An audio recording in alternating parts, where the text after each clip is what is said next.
Hey, this is Tim from Harvest Hills Homes. I'm gonna stay behind the camera because y'all know my face. And let me show you a couple details that we've got going on this project. This is a custom home built for a good friend of ours. And this is the walk-in closet. Walk-in shower. Big niche.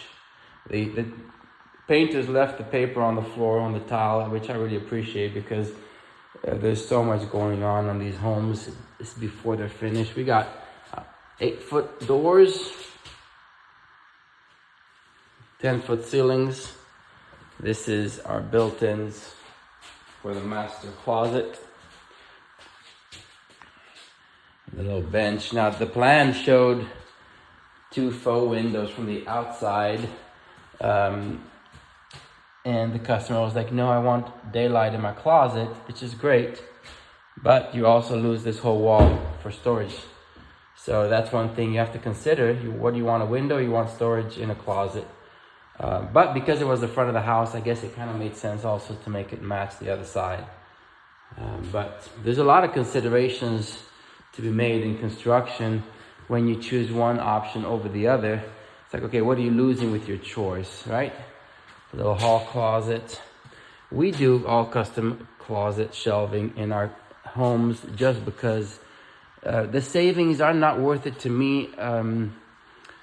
You get so much better use of your closets if we do some custom shelving.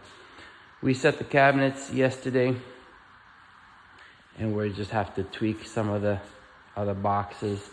We're waiting on the wood stove to be installed, and basically in this stage what the main threshold is countertops. Once the countertops are in, then we can get the plumbers back in, electricians back in. Once those two are done, then we can get flooring and then pass inspections, and then repaint and then pass inspection.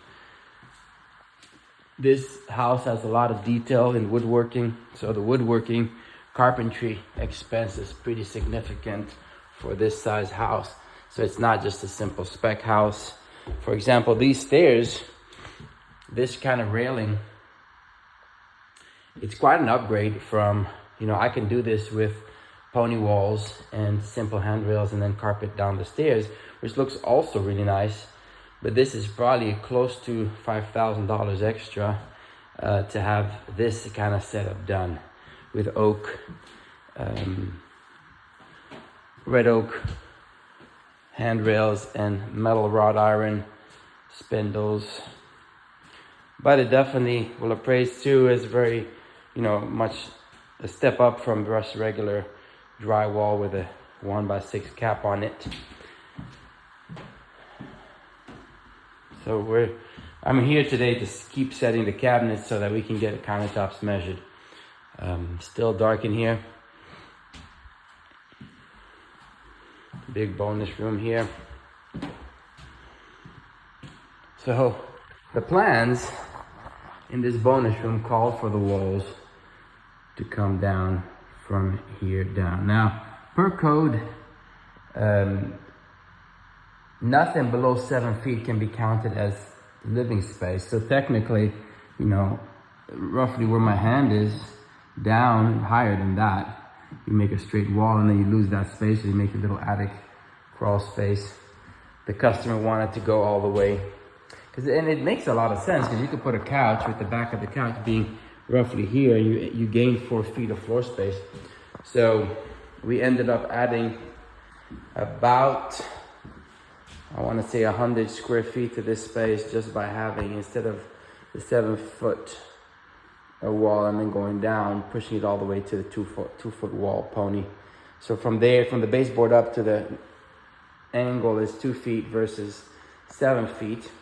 So roughly where that plywood seam is right there would have been where the wall would have been. So makes this space a lot bigger. And you could put a desk and not have to bump your head on the wall and have more floor space. So there's a nice little change to the plan, but it does add cost to drywall, electrical, flooring, etc., because you're adding, over 100 square feet of space. And this is a small itty bitty bathroom. So we're getting close to the finish line.